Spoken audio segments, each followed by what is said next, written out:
Buckle up your pant legs, zip up your hats, and stud up your belts. It's time for Sounds About Light, a podcast for the last time about Kingdom Hearts 2. I'm Sam. I'm Drew. This is, arguably, we could split this into two episodes. Arguably, yes. As I was taking my notes, I did get increasingly concerned. I suppose there's a world in which we could call it if it's going on too long.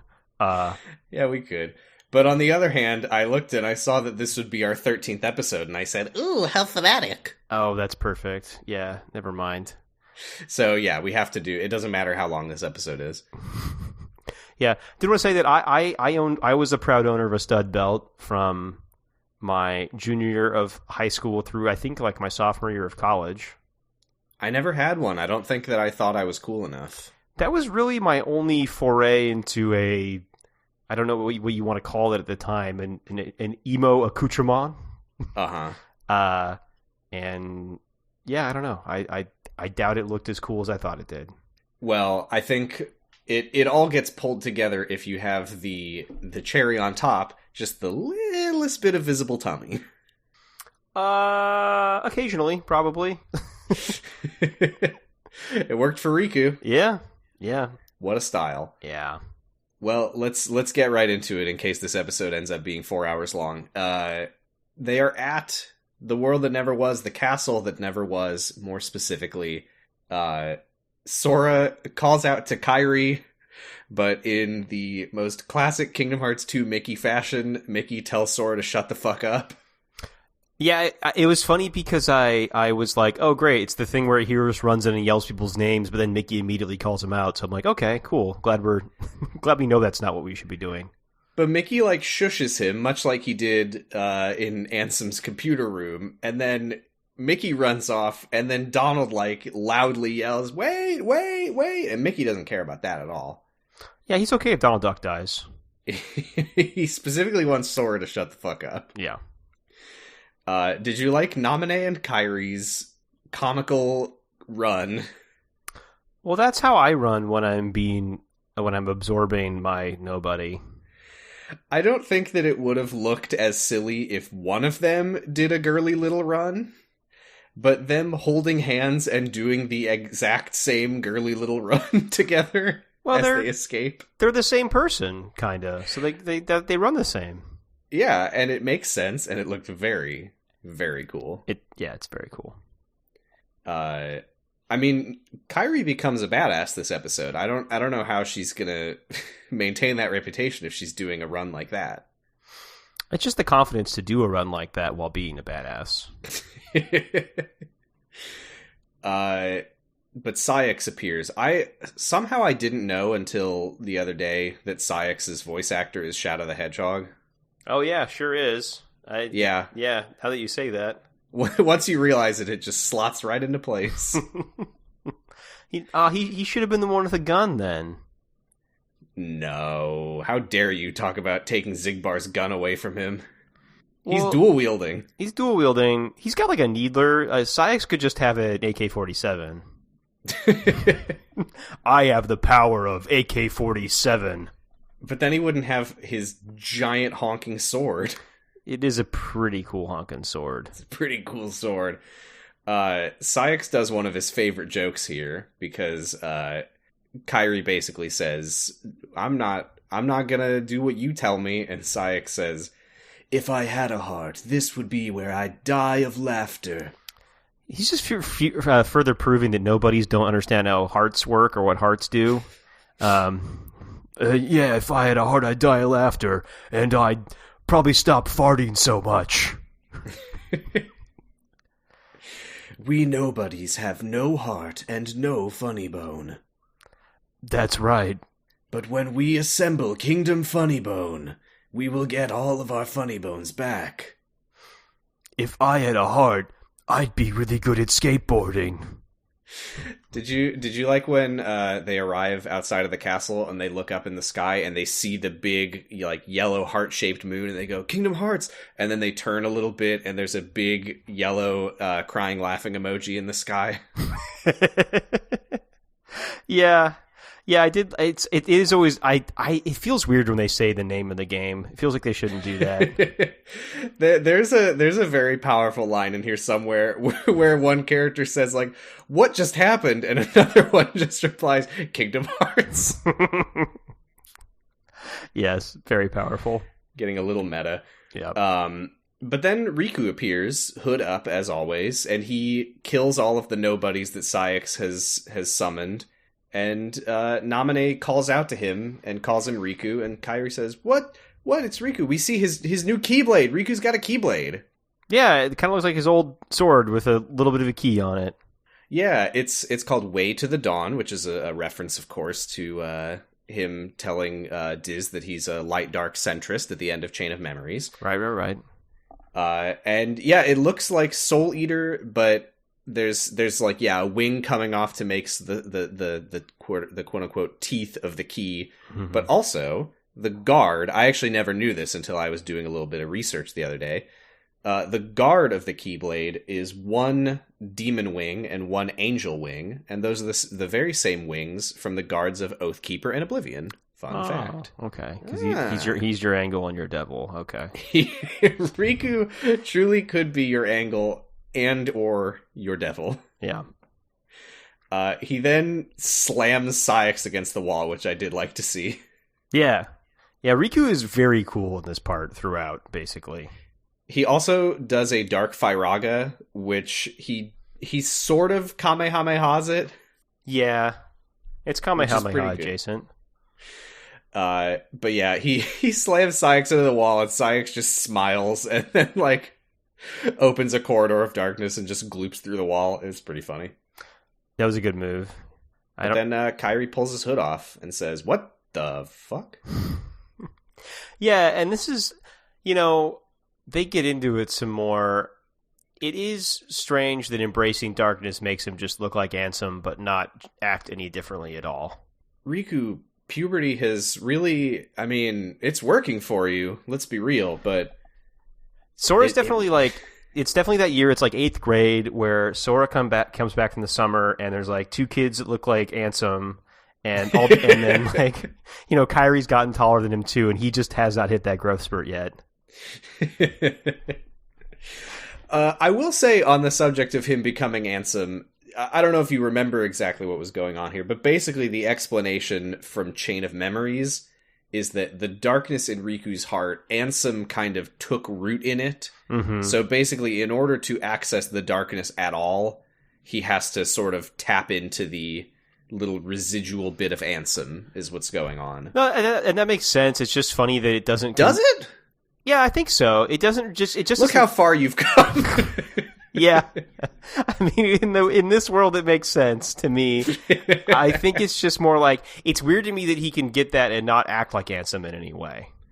Uh-huh. Well, I think that was a big part of why he wore the blindfold. Was he says somewhere here, like, my eyes were lying to me, so I covered them up or something like that.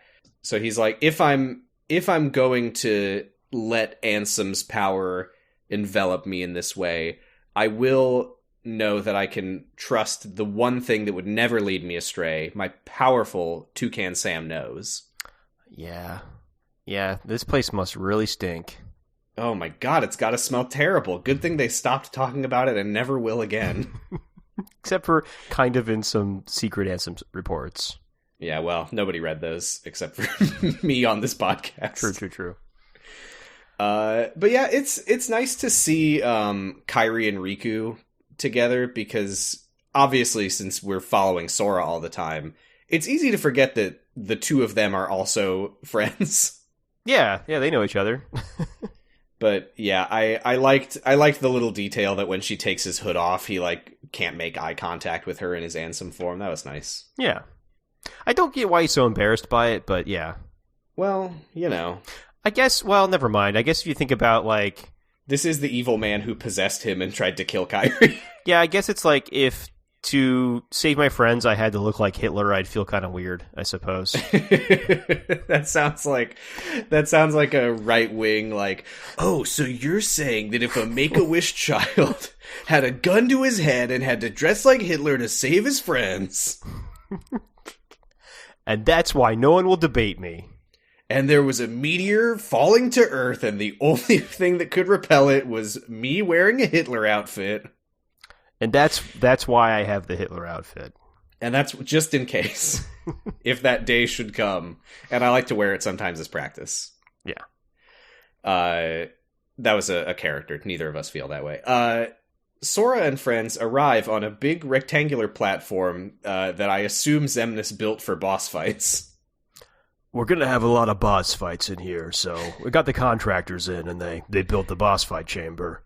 This room is kind of fascinating because it looks like an arena, like there's balconies overlooking this big boss fight platform. I would love to know what they did here. Maybe he made the organization members fight each other in here for I sport. guess this is where they spar. Yeah.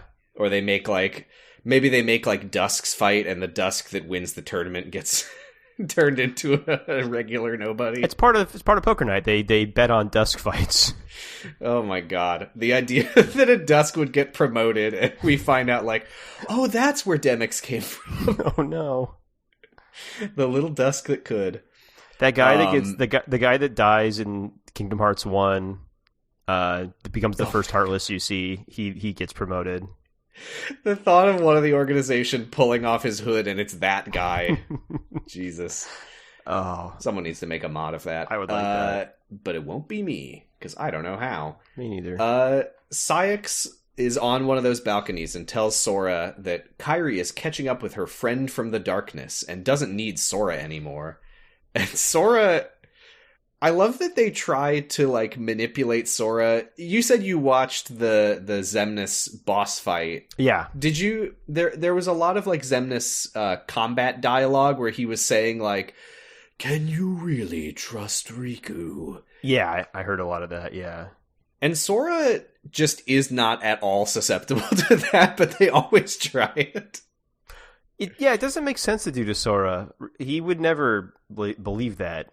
No, and he doesn't. When Saïx is like, Kairi doesn't need you anymore, and Sora's like, bullshit, I'm not gonna fall for that. Who do you think I am?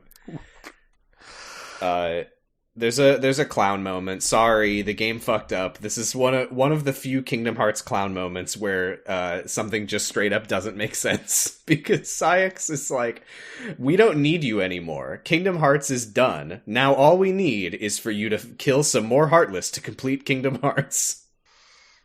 Yeah, is that a translation thing or just a... Oh, I don't know. I didn't think to look into it. Yeah, or I assume maybe what was intended is I don't need to manipulate you anymore. You're gonna kill these Heartless whether you like it or not. Maybe I don't know. That would make more sense. Or it's there's other Keyblades around. Someone will do it. Yeah, maybe. I did like when he looks at Kingdom Hearts and goes, "Can you hear their euphoria?" There's a lot of talking about Kingdom Hearts where I'm like, does Kingdom Hearts have sentience or intention or something? I think it does, because it's basically an amalgamation of all the hearts. I mean, in this case, at some point we're going to have to really get into what Kingdom Hearts is, and I fucking dread that day. But they don't explain it here. No, this Kingdom Hearts is an amalgamation of hearts taken from, people, which then became Heartless, and then were reclaimed and sent to Kingdom Hearts. So it is just a giant Katamari of hearts. So I suppose it has feeling, but maybe not thought. Yeah, maybe. It just pure instinct. That's how the Heartless are established to work. Right. Yeah, makes sense. Sure, why not? Sure. Until we find out that that's not true in a future game. But God help us if Nomura ever decides to really dig into the actual literal reality of Kingdom Hearts. I would like him to, maybe, but I'm worried about what the answer would be. Yeah, it might be better not to know. Or it might be better to know. We'll see. But this is the first of multiple times in this episode, but not the first of the entire game, where a character just gets swarmed and knocked on their ass by Heartless. Yeah, Kairi does her cool jump, and then you're like, oh, sick jump, and then she just gets dogpiled immediately. Right, because do Sora and Kairi both get swarmed? Yeah, they both get swarmed here. Oh, I thought you were talking about Kairi, but you're right. Sora gets swarmed. That's right, because Sora sees Kairi up on the balcony and is like, oh my god, Kairi, and he's so happy to see her that he forgets that there's Heartless standing right behind him, and they just tackle him to the ground. Yeah, because I had a dog pile count of 5 for the game. And in this section, there's, I think, 4 of them. Well, I know that before this was Maleficent and Axel. Oh, you're right. So it must be 6. Okay. 6 total. Great. Yeah. But yeah, Kairi sees Sora get dogpiled and is like, no, Sora! And she jumps down to protect him, and then she gets dogpiled by Shadows. Yeah. By the way, the Shadows in the cutscenes are really strong. Oh, really? Oh, yeah, well, I guess so. Yeah. I mean, there's a part that we see later where it's just like Riku solo facing off against one Shadow. Yeah, that is weird after you've played this much of the game, but maybe these are buff Shadows because of the Kingdom Heart. I don't know. Yeah, sure. I'll accept that. But yeah, Riku helps Kairi up and hands her a Keyblade of her very own. It's called Destiny's Embrace. She gets the girl Keyblade. It's got flowers on it. Yeah, it's got flowers, but it's also got waves and sand and a Paupu fruit keychain token. It is flowers, but I think it's more the island than No, you're right. It's cool. Girl. I just think that everybody else has these like very badass Keyblades now, and hers is more pretty than badass. Yes, I will say there's some mysteries from Nomura that I don't think have been answered yet on Riku and Kairi's Keyblades here. He says that Riku used Soul Eater as an intermediary, and then Kairi was just given her Keyblade from somebody else. I don't know if those mysteries, whatever they are, have been answered. I literally just found a quote from him that was like, please keep this in mind. Yeah, it is kind of... Yeah, I didn't really think about how the hell Riku got a spare Keyblade to hand to Kairi. Yeah, we've never seen anyone give someone a Keyblade like that before. Yeah, they usually, like, manifest. Yeah, I mean, Sora gave his to Jack Sparrow, but that was a prank. Yeah, and at the end of this episode, Kairi's Keyblade does disappear, and then Jack Sparrow has it. He says, with this, I will kill Sora. My best friend. Even though I don't need to anymore, because this was why I wanted to. Oh well, pirate. No, I'm not going back on my word. I'm a pirate of my word. Kairi says, this time I'll fight. You know Sora's completely hopeless without us, which I did like. Mm-hmm. I don't know if I said this on the podcast. This is my correction corner in case I did fuck up, because I thought this whole time that Hayden Panettiere was only Kairi in the first game, and that Alison Stoner was Kairi every other game after that. But I was wrong. This was Hayden Panettiere, so I'm sorry if I got that wrong on the podcast. And if I didn't, this was a joke. You got it wrong to me, so... Okay. so this is my apology to you. Thank you. Yeah, and they're probably on the podcast, but just apologize to me. I also thought that Brittany Snow was nominee all the time, but that was literally just in this game, so that was also a fuck up on my part. Okay. Yeah, so I really blew it. I honestly have no right to do this podcast, but I'll keep doing it because I started, so I'm gonna finish it. Yeah, you gotta finish it. Yeah. Yeah, Kairi starts kicking ass for the first time since the unaired pilot. Yeah, it was good to see. I'm glad that she finally got to do a thing. Yeah, I did. I also like that.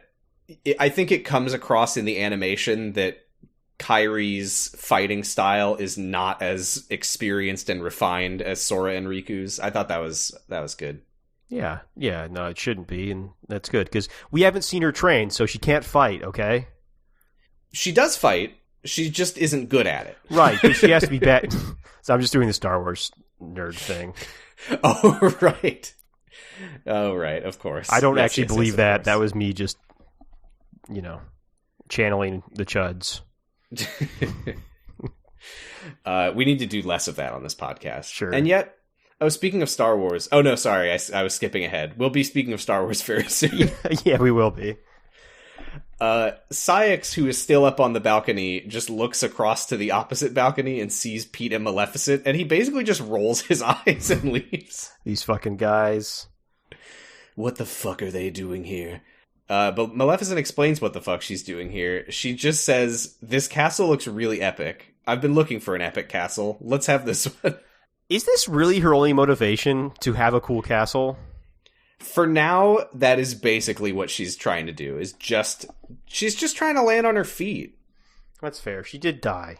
She did die, but even before she died, she got kicked out by the bastard Prince Philip or whatever his name was. Oh, right. Yeah, she's just trying to find a place to call her own. And so what if she turns thousands of people into Heartless to do so? That's just girl bossing. God forbid an evil fairy do anything. Right. Pete says that this is no place to live. It's way too close to the realm of darkness. The Heartless are too strong here. They'll never listen to her. But Maleficent, she smiles like she knows something that we don't, and I don't know what that is. But yeah, she's up to something, I guess. I thought she was just kind of like, yeah, I don't know, I'm just stronger than you think, Pete. Yeah, maybe that's all it was. I'll turn into a dragon and scare them. Yeah. Now we can talk about Yoda Man. Yoda Man, Mickey Mouse is here. Mickey Mouse is just kind of Yoda in this part. Woo! He's doing sick flips. He's got a high-pitched little voice. He is a little dude with a sword. He's just little Yoda. He's a little Yoda, and Yoda is already a little Yoda, so he's basically Yoda at that point. Yeah. He finds Diz on the ground, surrounded by dusks, and rescues him. Diz has a big gun. Yeah, it looks like a goofy gumball machine. It does kind of look. It does look a little bit like Tom Servo. Yes, he's gonna go blast Zenmus with Tom Servo. I'm gonna put Kingdom Hearts into a little capsule toy. Diz removes his bandages, and the magic that has been obscuring his face sizzles away. And it's Ansem the Wise? What? I can say now that, I mean, I cut it from last week. Basically, every time we've read a Secret Ansem report, I've given you an opportunity to piece together that Diz is Ansem the Wise. And only last week did I finally ask, do you know who Ansem the Wise is? Yeah, and unfortunately I knew because it had been spoiled for me, not because I'm smart. Yeah. But I think I probably could have got there though. I mean, like a lot of things in these games, it's pretty easy to put together if you read the Ansem reports. The problem is nobody does that because why would you? Yeah, a lot of times they're just repeating information you know, and then there's like a couple big things you don't know. Right, and I've got about 7 of those lined up this episode. Oh, cool. One of them is coming pretty soon. But yeah, Mickey sort of chastises Ansem for not asking for help way earlier than this before it got so bad, I think is how he says it. Yeah, yes, very good point, Mickey. But Ansem, he's really shitting on himself. He's like, it was my burden to bear. I have no excuse. Riku told me that I was making a mistake, but I didn't want to turn away, etc. I really like seeing Mickey like genuinely disappointed and angry with Ansem. Yeah, he's pissed at Ansem, and I think that's the right reaction. Like he'll cut Sora some slack because he's like 15 or 16. But Ansem is an old man who was the president of a castle. Yeah, he really doesn't have an excuse. Yeah. And Ansem says he was obsessed with getting revenge on his apprentices. Riku, which he did know that it was Riku. I don't remember how he knew that. Oh no, he knew because he sent Riku to capture Roxas. Yeah. And then Ansem returned with Roxas. That's right. Yeah. And he already knew about Riku's connection with Ansem. Anyway, so this is where we get a follow-up on a moment that I did call attention to way back in the beginning of this game when quote-unquote Ansem removes his hood and reveals his identity to Diz, and Diz just laughs and goes, "It's an honor, Ansem." Right, because he's like, you're fucking not Ansem, bro. Yeah, which is cool because before you get this moment here that I'm about to talk about, you kind of assume, once you figure out that Diz is Ansem, it's like, oh, he was laughing because he knew that it was a lie. But it kind of gets recontextualized here because Ansem says he realized in that moment that Riku had become a victim of his plot for revenge, and he was so ashamed that all he could do to hide it was to laugh. I was like, ooh, that's good. Yeah. Yeah, I like that he's, like, showing contrition, even if it doesn't really change that he's a huge dick.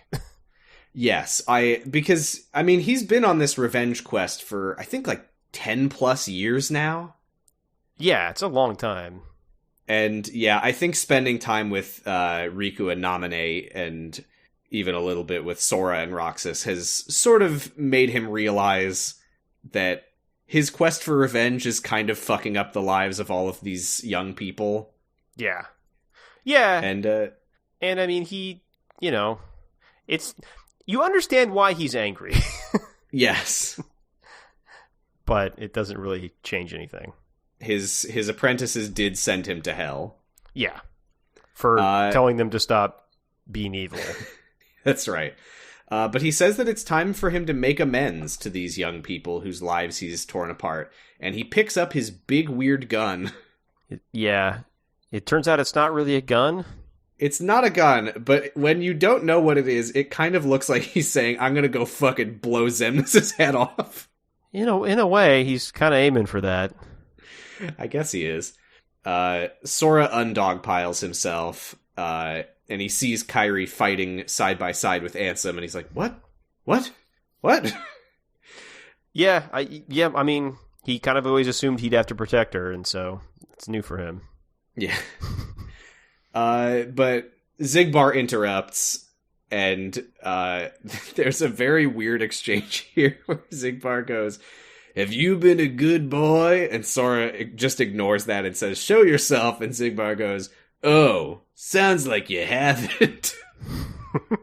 At some point, Xigbar says, as if... Because yeah, he says that a lot. I don't know if you've noticed that that's his catchphrase. I hadn't. I guess it's the 2000s, and that is the realm of as if. Yeah, I actually, until I revisited Kingdom Hearts in recent years, I had completely forgotten that Xigbar has a full-on as if catchphrase. Yeah, very cool. He's the hot girl at school, and he's saying, as if... Why don't you go ahead and gag me with a spoon? Does he say that? No. Okay. He calls Sora Roxas, which a lot of nobodies will be doing in this part, which Sora does not appreciate or understand. No. They fight.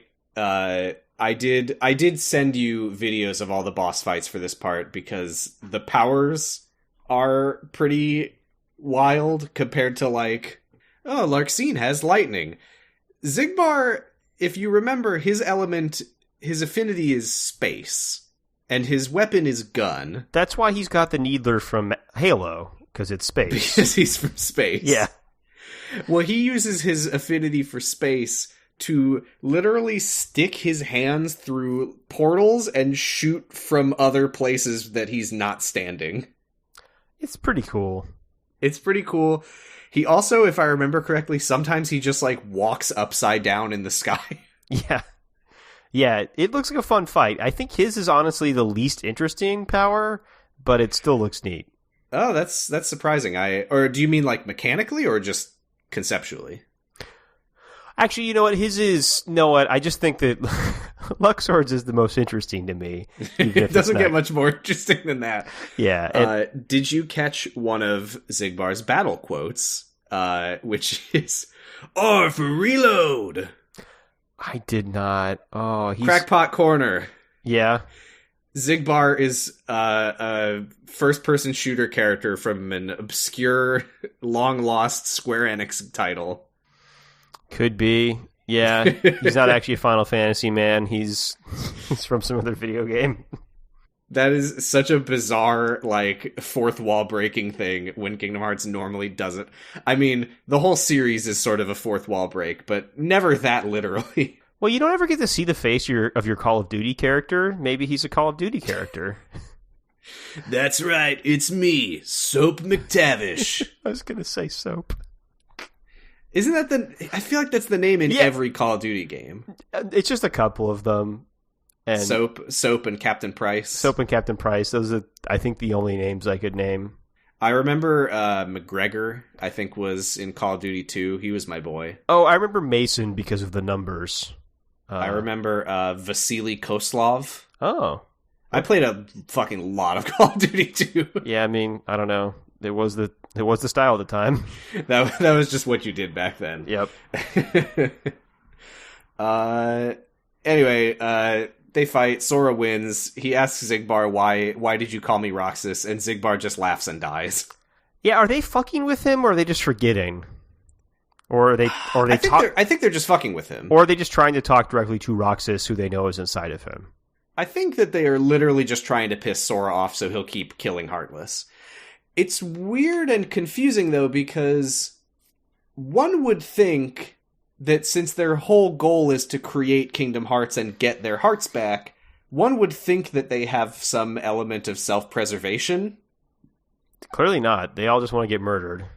Yeah, their willingness to just throw themselves at Sora and die does kind of make me wonder what they were going for. Maybe that's a question we're supposed to ask? Yeah, because like they're ultimately supposed to be really selfish, unless it's like, oh, we just want to make sure Kingdom Hearts gives hearts back to all the other nobodies. Mm-hmm. But that doesn't make sense to me because they created a million nobodies to get the hearts that they needed to create Kingdom Hearts.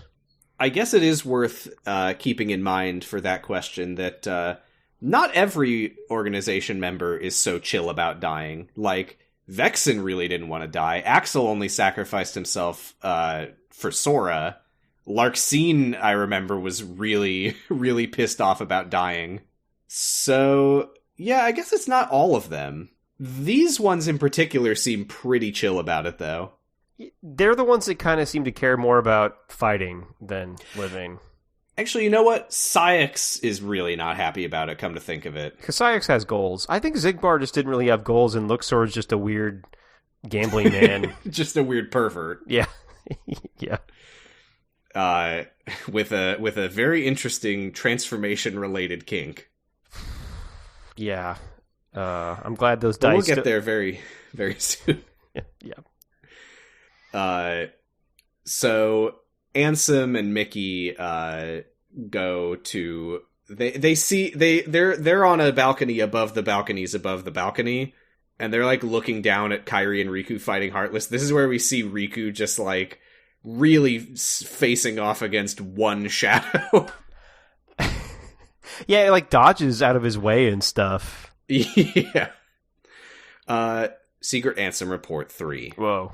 Chaos affects not only this world, but many other worlds besides. In the Ansem's reports my apprentice Xehanort had written under my name, I found the records of his hideous experiments, along with his hypothesis about the door that had appeared out of the darkness in my basement. Weird way to say that.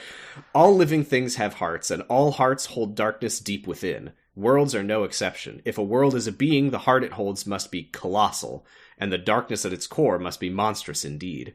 Did Xehanort pass through that door in an attempt to contact that dark realm? No, not only Xehanort. It appears my other 5 apprentices, believing it was for the sake of research, stared deep into the darkness and were pulled into it.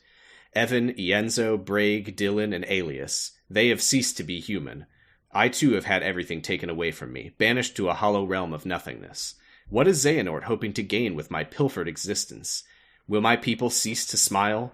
If the light of hope has been extinguished, I shall henceforth walk with darkness as a friend.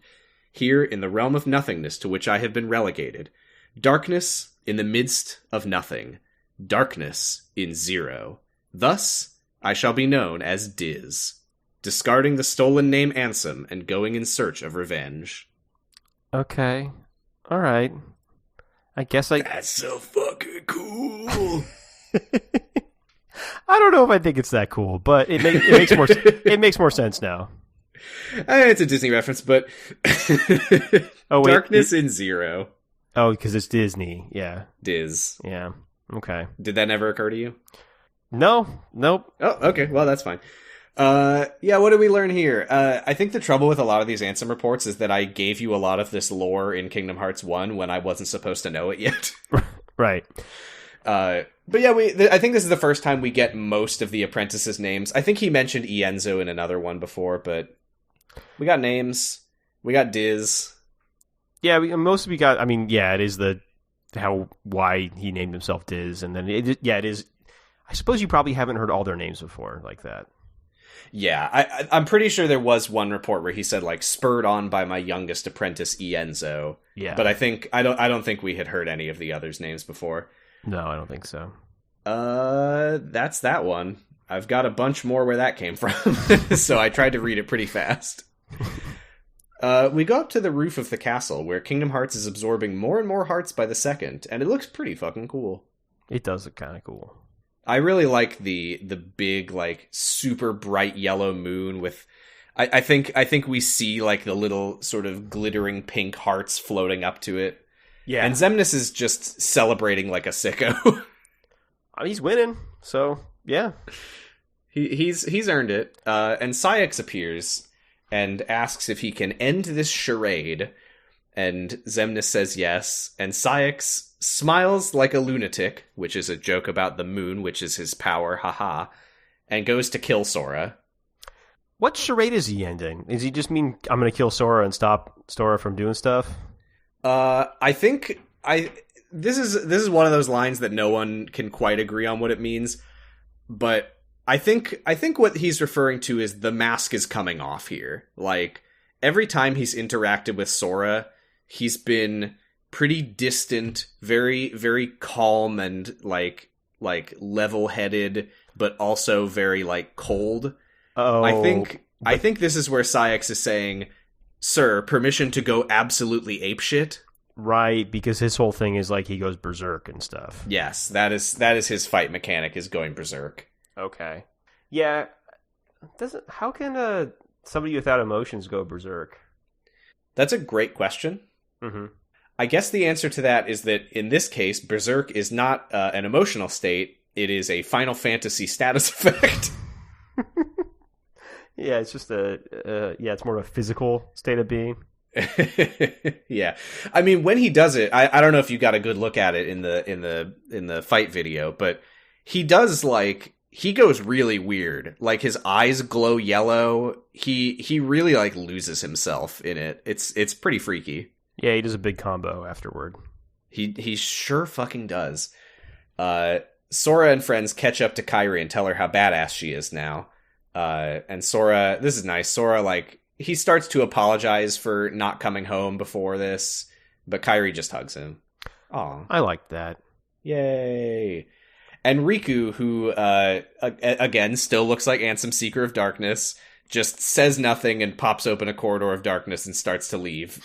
It's funny to see someone who looks like Ansem looking very pensive watching them and feeling kind of sad. Yes, just like, oh god, I gotta get over here. I gotta get out of here before he tries to talk to me. But Sora stops him and is like, hey, Xehanort's heartless. You know, thinking about everything you did still really makes me angry, but you saved Kairi, so thanks for that. And Kairi's just like, hey, that's Riku, actually. I was glad she did that. People don't do that enough in this game, so nice for someone just to say the thing. Just cutting through the bullshit, yeah. And Kairi is like, Sora, can you please talk to him so he doesn't just keep running away? And Sora's like, whoa, what? And this is a nice moment where she has Sora like hold Riku's hand and close his eyes. And he sees Riku standing there, and he's so relieved that Riku is okay that he just completely falls to his knees and starts crying. This is a classic Kingdom Hearts moment. I looked for you, I looked everywhere for you, and Riku just goes, pull it together, man. Which is very, very in character for him. Yeah, but yeah, it's really nice. It is nice. But you know what's not nice is Riku. No. Because Goofy says, were you the one leaving clues for us? And Riku just goes, I was starting to think you'd never catch on. Sora never did pick the brightest friends. Doesn't he say Sora's friends are all idiots at some point? That might have been your words. I just thought that's a big cell phone, though. Yes, I think that he was kind of taking a shot at himself, and Okay. Kyrie did get caught in the caught in the crossfire. Yeah. But yeah, he admits he's just like, I didn't want you to see me like this. And he also says he doesn't know for sure if he can change back, but he definitely can't while he might still need the power of darkness for this fight. And Sora says, well, you're Riku no matter what, so let's fucking finish this shit. And now Riku joins the party, hell yeah. I liked their three-way handhold. I thought that was cute. Yes. This is what I'm saying, like, we see so little of Kairi and Riku that, like, you know, it's very easy to forget that his entire motivation for the first game was trying to rescue Kairi. Like, the three of them are best friends, and sometimes it kind of feels like they frame it like these are Sora's friends who have to hang out together sometimes. Yeah, but they started on the islands all hanging out every day. Yeah. And Riku got maybe a little bit jealous. Maybe. Who's to say? And who's to say of whom? A lot of people will tell you one thing. A lot of people will tell you another thing. I read some fanfics that sure seem to... it seems like more fanfics lean towards Riku. Look, I'm not a shipper. I don't have a shipping bone in my body. I have a lot of respect for the Soriku community. I think that it makes so much sense, and I absolutely can't argue with it. I will say, textually, I think it's very clear that Sora is in love with Kairi, and vice versa. So I as a non-shipper, just have to be happy for the two of them.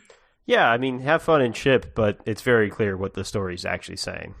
Yes, although I don't want to like shit on that ship, because I think that if that was canon, I think it would be a great story. Oh yeah, I mean that'd be more interesting for sure, but that's just not what's happening. Yeah, but again, full respect to the Soriku community. Have fun. I hope that didn't sound condescending. I'm trying so hard not to sound condescending. That's not what I mean. People can't tell when you're joking ever, apparently. So that is true. I am being very completely serious right now. It is very funny that it's not until Kingdom Hearts 3 that the hardware was able to handle more than 2 party members. So it is pretty good that it's like, Riku joins the party, and you're like, oh, hell yeah. Donald, get the fuck out of here. Well. But yeah, Riku joins the party. They have some really sick team attacks together. Oh god, Ansem sets up his gun and points it at Kingdom Hearts and explains what it is for, and he says that it is a device that will encode Kingdom Hearts into data, removing it from the world. Mickey says, I don't get it. And Ansem says, yeah, me neither, man. Yeah, when he said that he's encoding Kingdom Hearts' data, I just sighed really, really big and paused the video for a second. And I was like, I don't know. You were probably relieved then when the gun exploded and didn't work. I was actually pretty happy about that, because I like a lot about these games. The fucking digital world stuff I am not a fan of. No, me neither, which is really exciting for when it gets bigger and bigger and bigger. No, it's I mean, other than Tron, but it's very clear. Yes, we love Tron. God, there's such a good Tron scene in the credits montage. Oh fuck, I don't think I watched that. Oh no, I'll have to show it to you. Okay. But we're not there yet. We're not even fucking close. They enter a weird room. I don't remember if there was any cutscene footage of this. Did you see the room that kind of looked like a graveyard with like smashed things all over the floor? Oh no, I did not see that. Okay, so this room is called the Proof of Existence, is the like room name that pops up when you walk into the room. It's basically the organization Graveyard. Every member besides Xemnas has this like, they each get their own sort of obelisk thing. Mm-hmm. And the dead members, theirs are destroyed. There's only 2 left, Saïx and Luxord's. Roxas's is destroyed, but the shattered remains of it are still lit up like Saïx and Luxord's. Because even though he doesn't exist anymore, he is still alive in some form, which is a little Little r/, movie details for video games. Yeah. What I have to assume here is that with the addition of each new member, they set up these obelisks to shatter automatically when they died. The implication of this seems to be that since a nobody they always say is non-existence, being destroyed means existing again, in a sense. I think? Because it's proof of existence. The dead ones are the ones who don't unexist. Yeah? Oh, I didn't even... Yeah, okay. Yes, I think I buy that. And here's one more silly fun fact. Each one has a little diagram of the member's weapon, and it's like on the floor in front of their obelisk. Zexian's, the floor is like blown up, because when the game came out, they still hadn't revealed what his weapon was, and Nomura was like, well, that would be a stupid way to reveal it. Well, he's right. He's right. Yeah, we didn't find out what Zexion had until Days, although Chain of Memories did add in a fight with Zexion that didn't originally exist. For reasons that are unclear, mechanically what's going on here is that the back of the room has a gate that is locked, and it's implied, and turns out to be correct, that in order to open that gate, all the organization members except for Xemnas have to be destroyed first. I don't know if they were necessarily aware of how this room worked when they joined.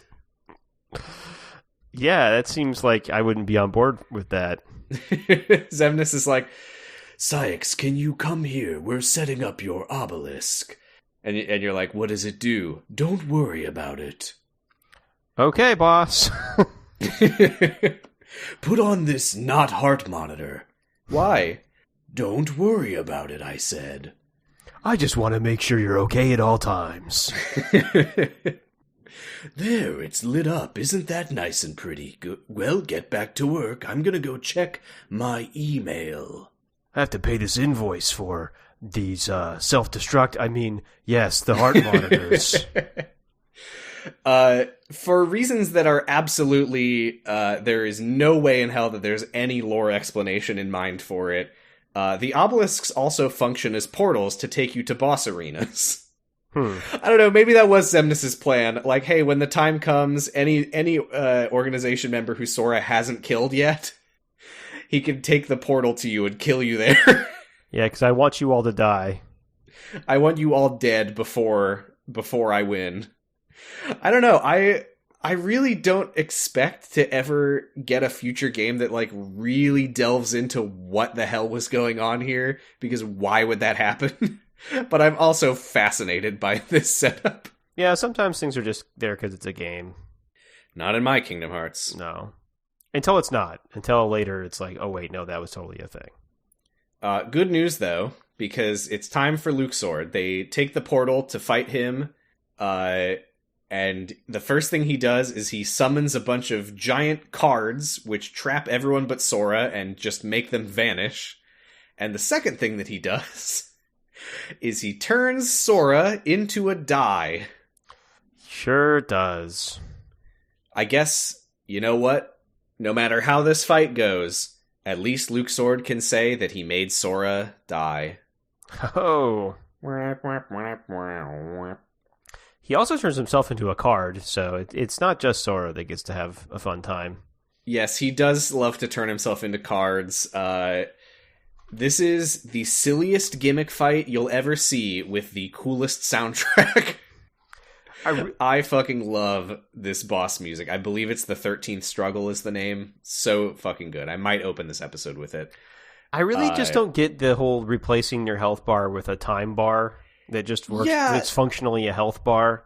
See, that's something that I'm fascinated with, because I don't want to get too into this, but, you know, I have said that we do not know Luxord's original name yet. Right. So we do know that he's still in play. And the fact that his elemental affinity is time, and the way that he manifests that in combat is that he says, no health bar, I'm gonna give you a health bar made of time. But when I hit you, you lose time. Really, the only thing is that you can't heal. That's all it really is. Yeah, and then he has a smaller health bar, I feel like, than the other bosses. Yeah, it's very silly, and the fact that Luxord was given such a ridiculously powerful sounding affinity and uses it for this is either very characterizing of him as a guy, or there's some shit going on with this man. Yeah, he was just fucking around the whole time. Yeah. But we don't know, so that's that. Did you happen to catch the part in the fight where he surrounds Sora with like a big circular wall of giant cards, and Sora just stands very calmly in like thinking pose? Yes, I did see that. It looks really cool, especially with this very intense music playing over it. Mm-hmm. Yeah, I've fought Luxord a few times, and to this day I still don't really know how his fight works. I mean, there's a lot of, like, he does sort of a shell game with cards that you have to hit the right one, or I assume you get hurt. Yeah, or something. Yeah. Anyway, he's dead. Does he have any last thing? Oh, yeah, the last thing that happens with him is we go into cutscene mode. He tries to, like, put up a barrier of cards to defend himself, and Sora just slashes right through them, and Luxord goes, "How could you, Roxas?" And Sora says, "That's Sora!" And then Luxord dies. Yep. Just piling more Roxas stuff onto the pile. Secret Ransom Report 9. I should have expected nothing less from a Keyblade-wielding hero. I made that sound very, like, pissed off, which I don't think it was supposed to be. Sora and friends defied the machinations of Organization 13 and rescued Naminé. Naminé was a witch who controlled the memories of others. Most likely these powers were achieved through a special process when she was born.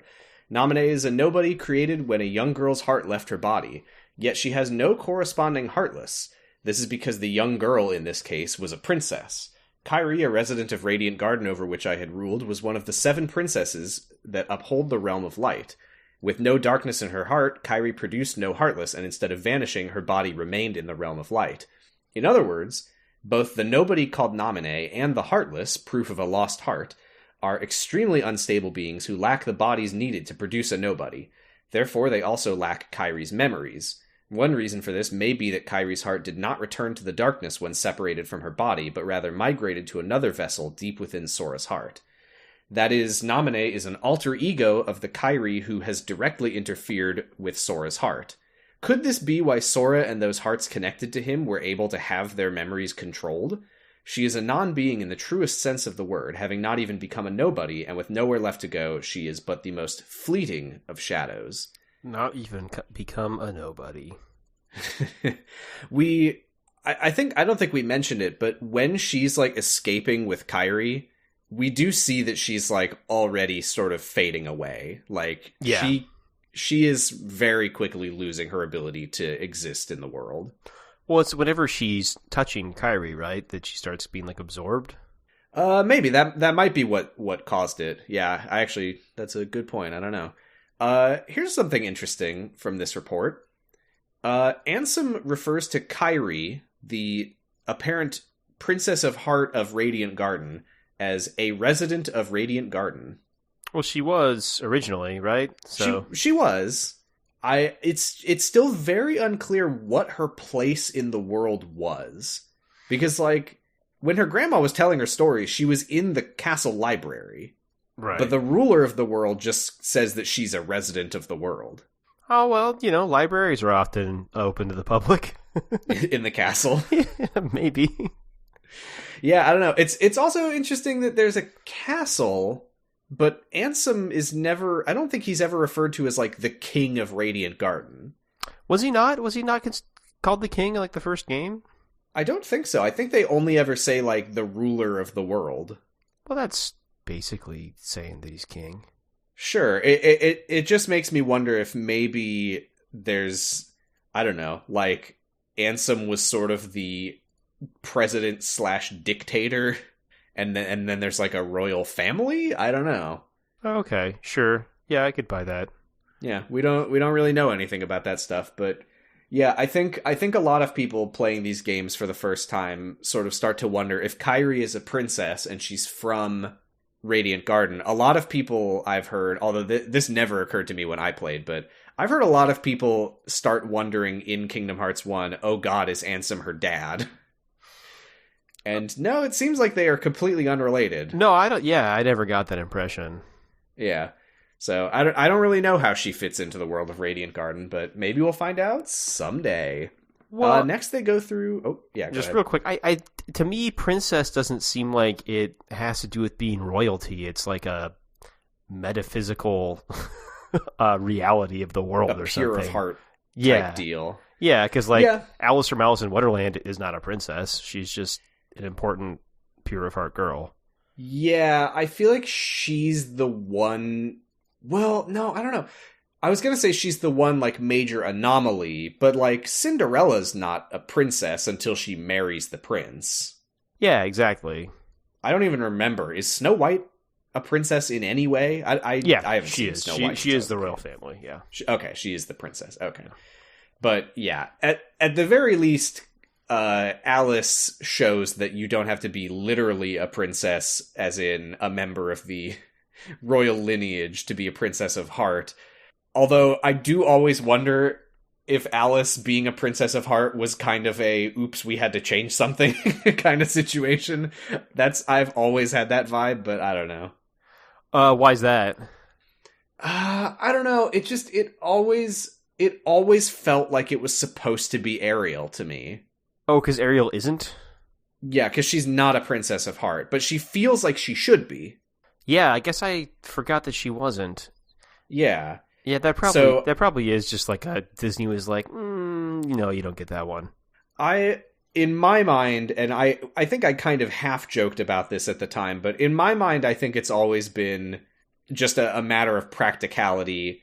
How are they going to take Ariel out of Atlantica? Sure, right. Yeah. Oh, yeah, we talked about that. Like, if she'd be sitting in, like, a funny tank the whole time.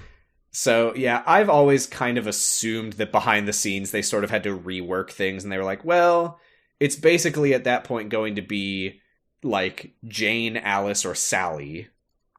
Right. And, I don't know, maybe they were like, well, Jane is kind of rude to Clayton that one time, so she's no princess of heart. Yeah, and it's also, I think that Alice is just a more recognizable classic Disney character. Yeah. God, how nuts would it have been, though, if it was Snow White, Sleeping Beauty, Cinderella, Jane? Jane, cue Phil Collins music. You'll be Princess of Heart no matter what they say. We go to Sayex's portal next. He's just looking up at Kingdom Hearts, as they love to do. Which, to be fair, so would I, in that situation. Looks very cool. He pulls out his gigantic fucking sword. Yeah. I think all of their weapons have names. This is the only one that I remember off the top of my head is Claymore. Makes sense. Makes sense. Because it's made of so much clay that if you tried to make it, you need to get more clay. I'm taking a close look at it here. Right. Okay, that's right. Did I see when I watched this fight, did Sora jump on it and ride it around, or did he have a different key blade that kind of looked like it that he was riding around on? So, this is something that we haven't really talked about at all. I think I mentioned last week with Roxas's Samurai that every organization member has a type of nobody that they kind of control. Mm-hmm. And every one of those, I believe, I don't think there are any who don't fit this. I think every one of those organization member affiliated nobodies, I should say, have their own like reaction command that you can do with them. So like the samurai one, you do like a cool like standoff, and then like a cool anime like quick slash or whatever. Right. Sayax has, I think his are called berserkers, and yes, you can knock them off of their gigantic swords and take them, and there's a very weird, kind of busted looking animation of Sora just like kind of sliding around the battlefield. Yeah, it looks like he for a second kind of uses it as like a hoverboard of some kind. Yes, and then you kind of ride that it is towards what you saw. Yeah, okay. I don't remember if Sora takes Sayex's or if Sayax summons some berserkers that Sora can take them from. But yes, it's probably the second thing. That is what happens. Got it. Okay. He does also call him Roxas for good measure. Right. And yeah, we learn that Sayax is an absolute beast of a man. Yeah. He does all sorts of combos, and this is a tough fight. He's really strong. Yeah, it looked incredibly hard to dodge a lot of those attacks. Yeah, because he like slammed. I mean, I keep calling it a sword, but it's like a gigantic club, basically. And he like slams it into the ground, and there's like a huge shockwave that comes off of it. Yeah, he's a scary man. It's kind of cool. Yeah, and when Sora kills him, Sayax, this is what I was saying earlier when I was like, yeah, they're all pretty okay with it. No, wait, Sayax is really not, because the last thing that he says is why, Kingdom Hearts, where is my heart? So yeah, Sayax, he had goals. He was not here to die. No, definitely not. Come to think of it, I think Xigbar might actually be the only one who seemed completely okay with it. Yeah, again, Xigbar just seemed like he was kind of around to have a good time. And he's literally just here for a laugh. Yeah. I did think it was weird.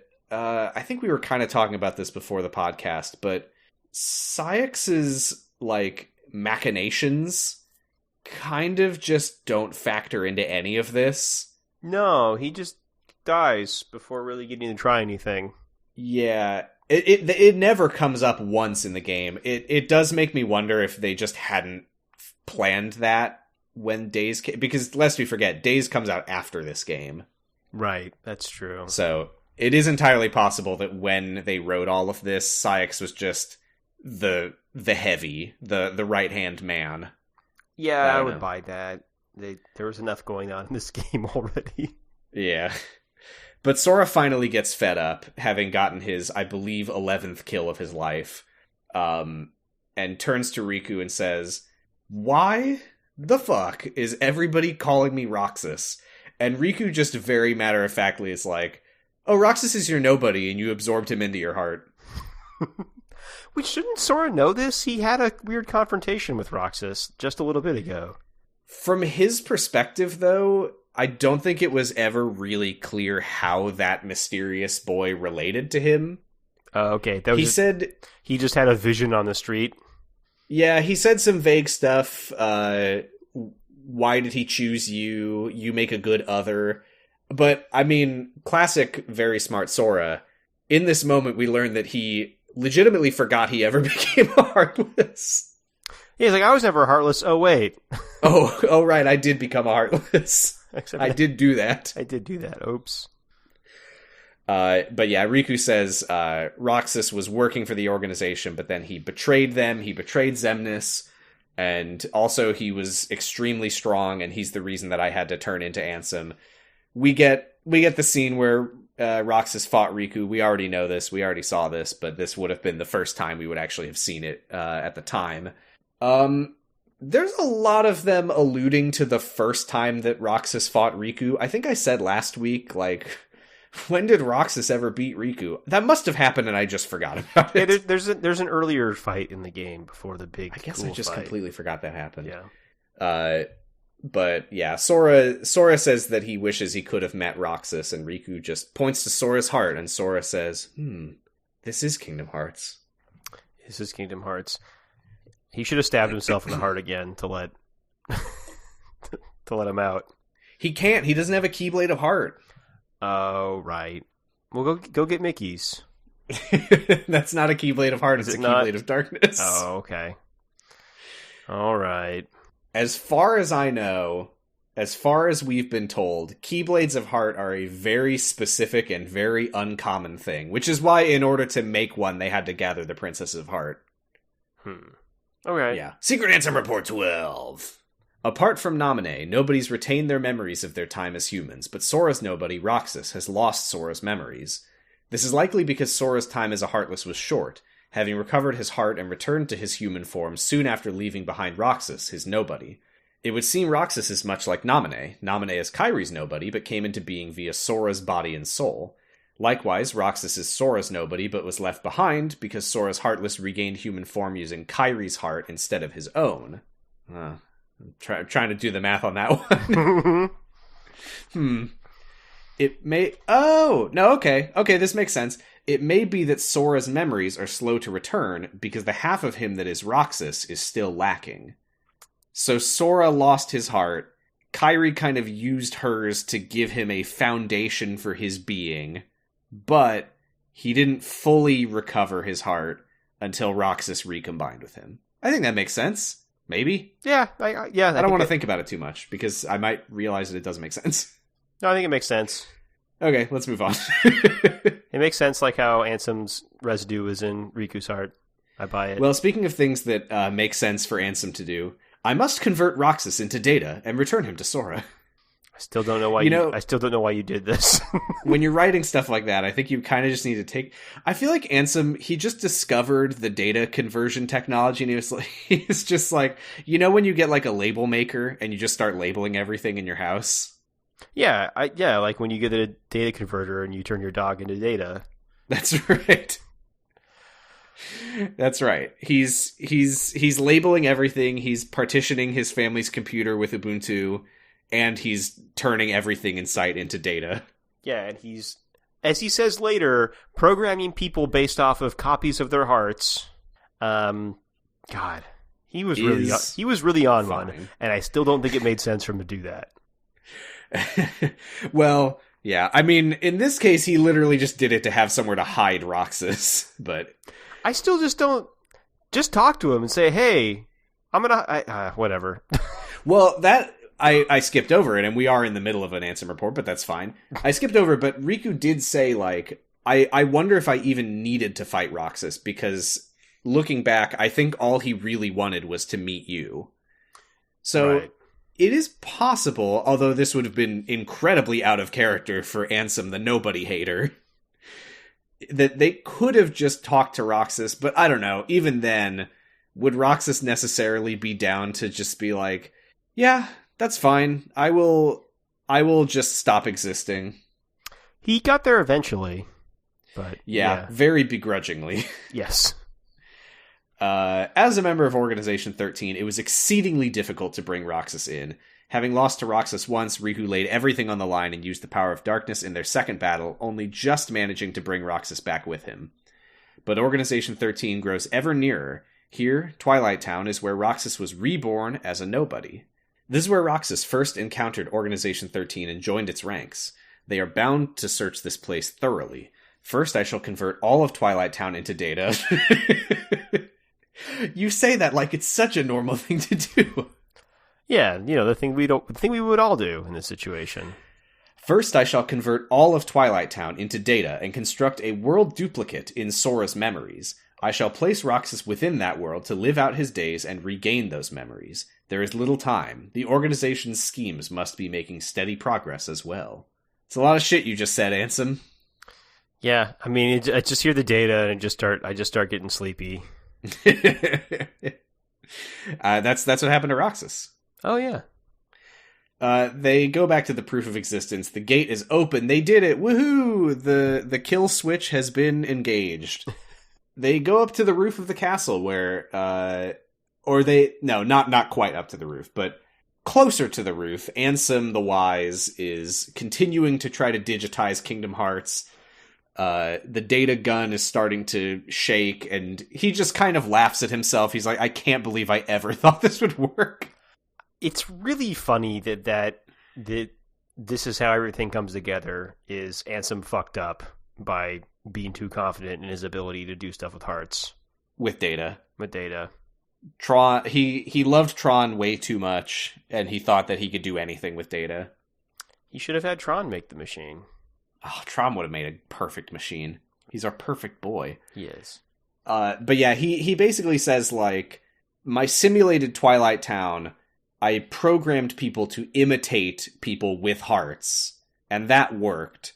But Kingdom Hearts is just this gigantic construct of real hearts, and there's no way that I can encode all of that. Because hearts are too complicated, basically. They're way too complicated. Like, he has not even made a dent in Kingdom Hearts, and his machine is completely overwhelmed. Yeah, I guess he didn't really do any simulation or testing. He just was like, this seems good enough, and brought it with him.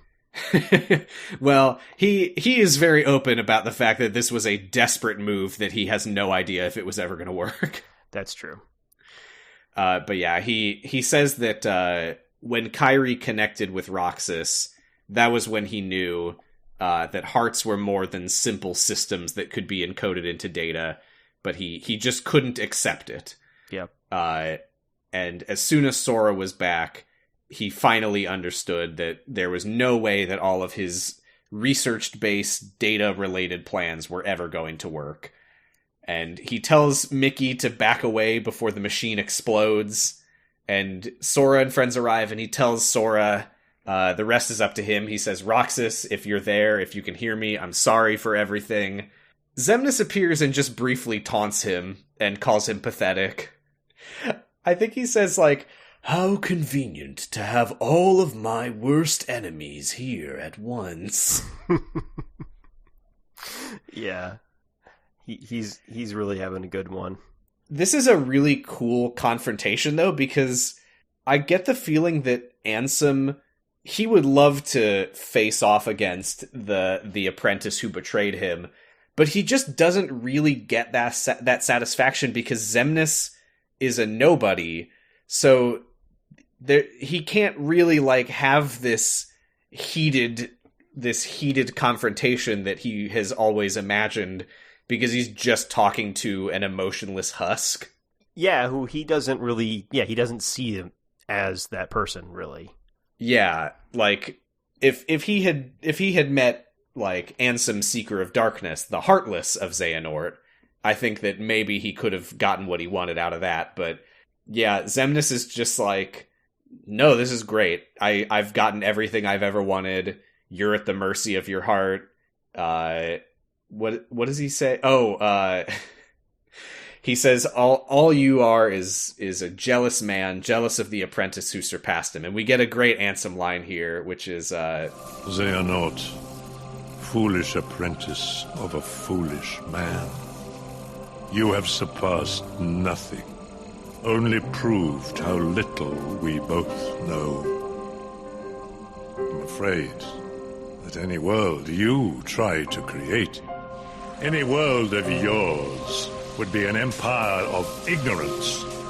That is why you and your creation are destined to fall. Yeah, that rules. That's fucking great. Also, so good to hear Christopher Lee saying all of these words. Yeah, totally. I really like his line. He's like, I try to wrap my mind around what my heart already knows, but I always fail. Yeah. I think that's really good. Yeah, it's a very cool moment of this, the scientist who, like, pushed at the limits of both, like, research and, human morals. And basically only now that he's sort of at the end of this futile quest for revenge that was never going to work, does he realize that he was just so misguided the whole time. You kind of get that sense of like, why can't my research fully like comprehend what the human heart's nature is? Yeah, and I think that with that line too, it's also kind of like a very relatable feeling, which is like sometimes there's just stuff that you know or understand intuitively that you can't really get to with science. Yes. Yeah. And he tells Mickey that he's sorry, and the machine explodes, and when the smoke clears, he is gone. It is a little weird how he's like, no, my heart's telling me I need to stay with this machine and get blowed up with it. I don't really get why he couldn't walk away from it and let it blow up, but I guess his heart told him he needed to die, I guess. Yeah, guilt, probably. Yeah. Not to mention, I think on some level he's kind of just like, I've like refused to accept the nature of the heart all this time. I'm just gonna do what mine is telling me now. Fair enough. Yeah. Bye, Ansem. Bye. Oh well. You were kind of a jerk. And you were kind of a jerk. You were really racist against nobodies. And you're the reason this is all happening. Also, nobody likes to talk about this, but when you were bandaged up like Diz, you were kind of doing blackface a little bit. I did kind of want to talk about that, but didn't know how. Yeah, not good. There's a very weird recurring thing that I really don't think Nomura knows what he's doing, where it does kind of feel like when it comes to the evil man of Xehanort, the closer he gets to darkness, that seems to be represented by his skin getting a little bit darker. Yeah. Although we will eventually meet young Xehanort, and he that's just what his skin looks like. Yeah, Xehanort's just dark-skinned, right? Yeah. But then that creates the separate issue of why is the most evil man in the universe also the only person who has, like, notably darker skin? Yeah. There's also Waka. Yeah, well, Nomura didn't invent Waka. Wait, maybe he did. I think he did, but... I think he did. He did, and Waka is evil and racist, so never mind. Waka's not evil, he's just racist. Well, isn't being racist kind of evil? Yeah, you know what? I think when that came out of my mouth, I realized how, surely by the end of the game he learns that the Albed are not his enemies. He does learn that, yeah. He must learn how not to be racist. He does learn to be a better person, that's true. Anyway, hearts start raining down over the cities. We get a really, really weird, interesting, cool, kind of hilarious shot of the Dusks, like, across the city, like, frantically reaching up to grab the hearts. Yeah. I thought that was really good. It's really, like, unlike anything Kingdom Hearts really shows us. And the Dusks having such weird, jerky animations also just made it really, like, creepy looking. I love that shot. Yeah, I would love to see that, like, actually, like, rendered, you know, in like, a good cutscene. Yeah.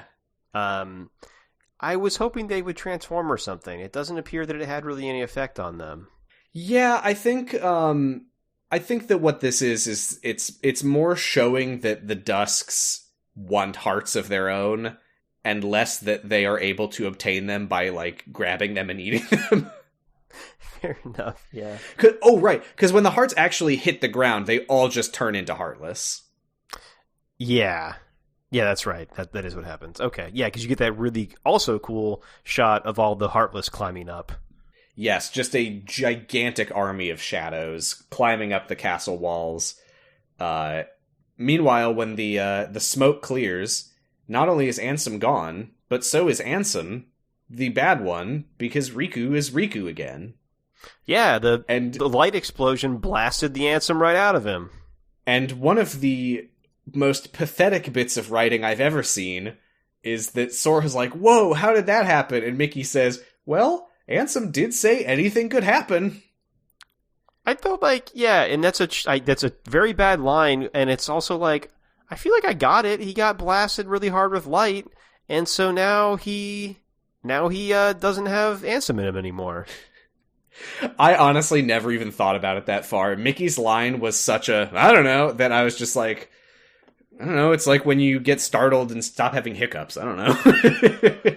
Oh, yeah, like, to me, I thought it was like, I really thought about, you know, when they open Kingdom Hearts and Kingdom Hearts 1, the nature of hearts is light, and so a bunch of hearts exploded, so a bunch of light came out the same way, and it banished the Ansem right out of him. Yeah, that makes sense. Yeah. Now I'm the one saying that makes sense. Yeah. To something completely wild off the wall bullshit Kingdom Hearts. It doesn't feel that wild to me anymore, and hey, that's Kingdom Hearts, I guess. You've become immersed. I have. Now you know how I'm feeling all the time. This is where Sora finally gets Riku to take off his blindfold, and Mickey says something, it was so his eyes couldn't lie to him. And Sora says, why didn't you just rely on your friends? And then Donald, Goofy, Mickey, Kairi, and Sora all, like, stand shoulder to shoulder, and they each get a moment to pose and smile. It's very silly, and Riku just says, 'cause I'm not a total sap like you, but he's joking. Yeah. He's just trying to be cool. And he throws off his coat, and we see that he's wearing a cool vest and jeans with studded belt, slightly exposed midriff, and like a wrist brace. Yeah, and it was a very cool Yakuza throw off the robe thing. Oh yeah. It seems like you maybe would want to hold on to that thing. It's actually pretty useful, but you know what? It was. Cool. I would say it's incredibly useful, especially considering that very soon after this, Riku tries to open a corridor of darkness. Riku, you know what you're supposed to do when you go into those. It's have that coat on. Yeah, he just got so used to it. Rate this fit. What do you think? I like it. I also like it. It's of the time. Absolutely. But it looks good on Riku. I like that he's wearing jeans. Yeah.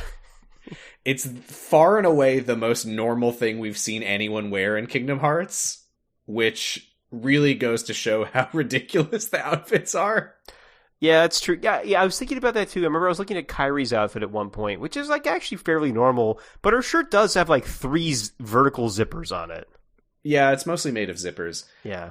Secret answer report 11. Okay. I think I've got one more after this. All right. Yes, one more. I was reunited with an old friend at Castle Oblivion, but was unable to disclose my identity. If he knew the situation, he would likely try to stop me from carrying out my revenge. As much as I would dearly love to converse with him as in the old days, that is now but a hopeless dream. My friend has been fighting in the realm of darkness. Most likely he found his way there through Traverse Town. Like Castle Oblivion, that village also rests in the cleft between light and dark. It consists of the remnants of worlds whose hearts have been stolen by the Heartless. It is where those who have barely escaped the destruction of their worlds eventually find themselves. I was going to say heartless for no reason. This realm between is quite unstable, with corridors of darkness appearing from time to time. Whenever a world disappears, some of its inhabitants must arrive here through those corridors. Surely Sora traveled these same corridors of darkness when he first came to Traverse Town. It seems my friend fighting in the realm of darkness appeared in Castle Oblivion through a corridor of darkness constructed by Organization 13. My new ally, Riku, also effected his return via one of these corridors.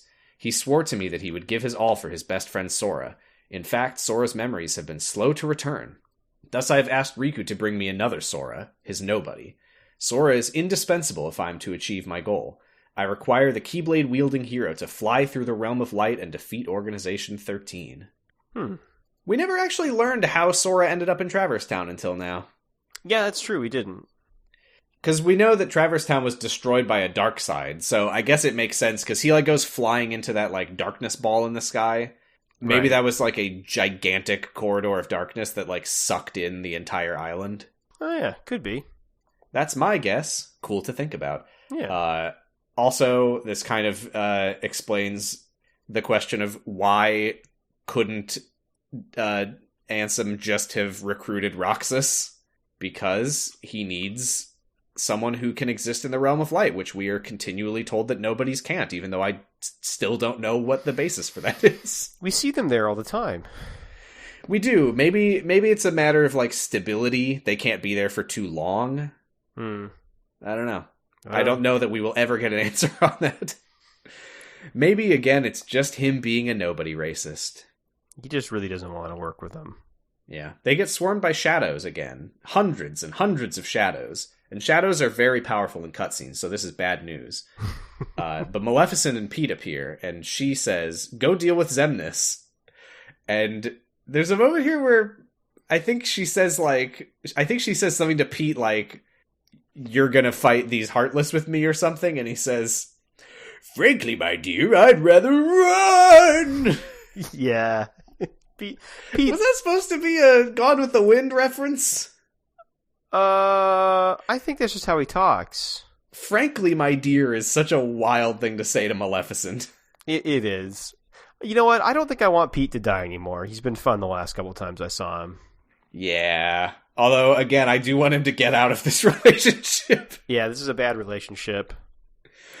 He meets Mickey, though, for the first time all game, which I love to see. I totally forgot about this. And he's like, well, if it ain't the Boat Boy King, which is such a funny thing to call Mickey. I love Boat Boy King. Boat Boy King. And Mickey says, I think he says, like, oh, is it time to weigh anchor, Captain Pete? And Pete is like, fuck you. How dare you? I know I just said that I was going to run away, but then you put it in boat terms. You know the way to my heart. The heart is full of light and dark and boat terms. I really didn't get the sense that Mickey was trying to own him there.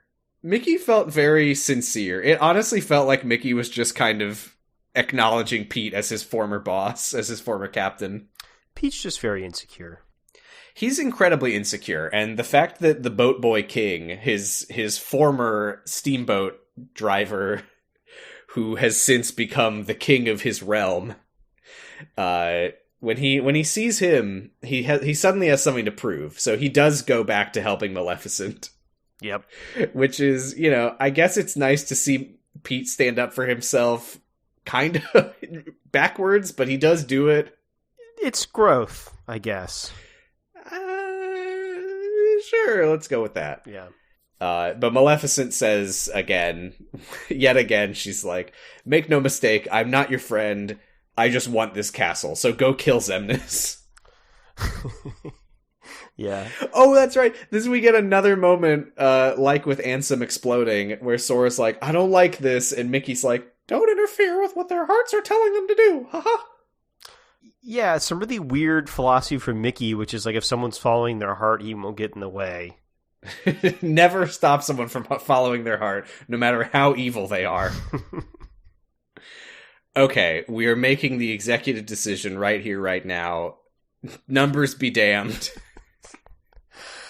We are going to have 14 episodes about Kingdom Hearts 2.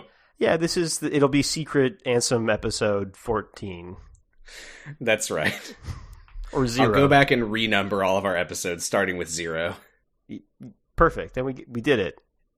Problem solved. So yeah, next time, we will talk about the final battle with Xemnas and everything that happens after that. And yeah, you are right that we need to cut it here because we have a secret boss to talk about. We have multiple secret ending cinematics. Yeah, and we have another Ansem report. And I'm excited to talk about all the wild stuff that happens here at the end of the game. And also maybe for you to explain some of the stuff that happens here at the end of the game, because I don't think it all made sense to me, even though I actually watched a lot more gameplay than normal. Well, I cannot wait to find out what those questions are, but I will have to wait 1 week. 1 week. We'll be fine. We'll live. I had a note that says, please be a boat, and he wasn't a boat, but it was still pretty weird, so I'll take it. That's the teaser. If you haven't played this game, wonder what Xemnas became that wasn't a boat, but wasn't entirely out of the realm of a big boat. No, it's actually more interesting than a big boat. Yes, but we can't talk about that now because I'll get too excited and we'll just finish the episode and it'll be 3 hours long. That's right. Now it's time for everyone's favorite segment. Oh, God. I can tell you forgot, so I'm just going to say it's time for Wish Us Duck. Oh, no. This week, I think we should say please be a boat as Donald Duck. Or the Boat Boy King. What do you think? We could do a couple because I really wanted to say... Ooh, I haven't done it in a while. Yeah, me neither. Can we get a well, the Boat Boy King?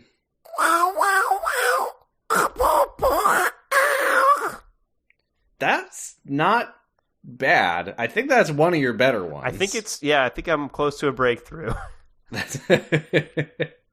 Next week, we will finish Kingdom Hearts and you will master the Donald Duck voice. It's as was foretold.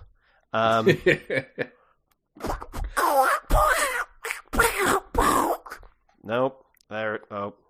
What was that? Please be a big boat? I was trying to say please be a boat.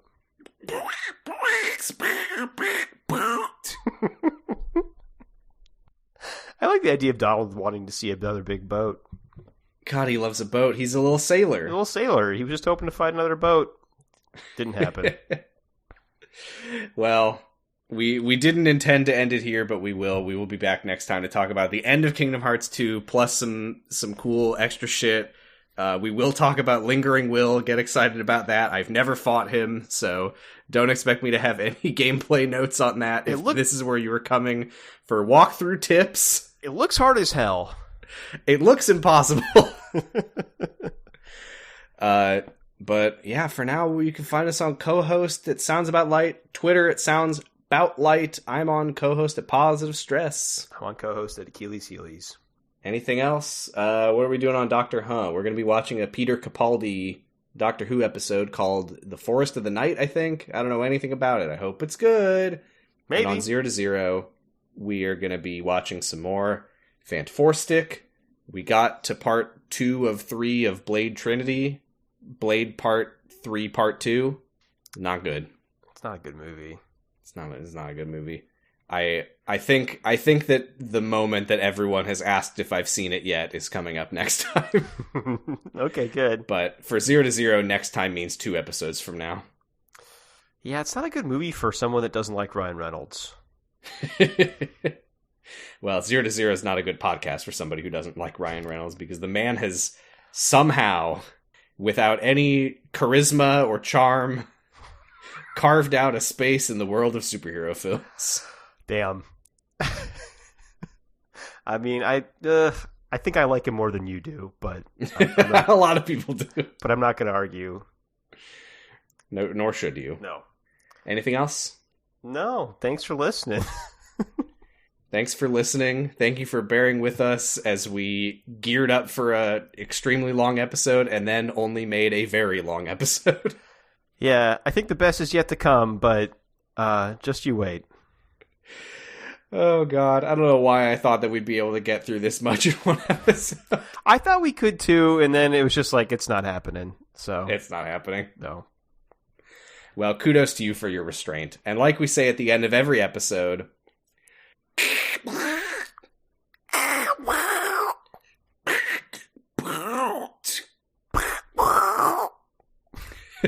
Keyblade! Keyblade. Well, if it ain't the Boat Boy King. Time to weigh anchor, Captain Pete. What, like abandoned ship? I don't think so. Sora, your majesty, do not forget, when I've destroyed them all, this castle shall be mine! Now looky here. Opportunities like this don't come along every day, you know. Bring 'em on!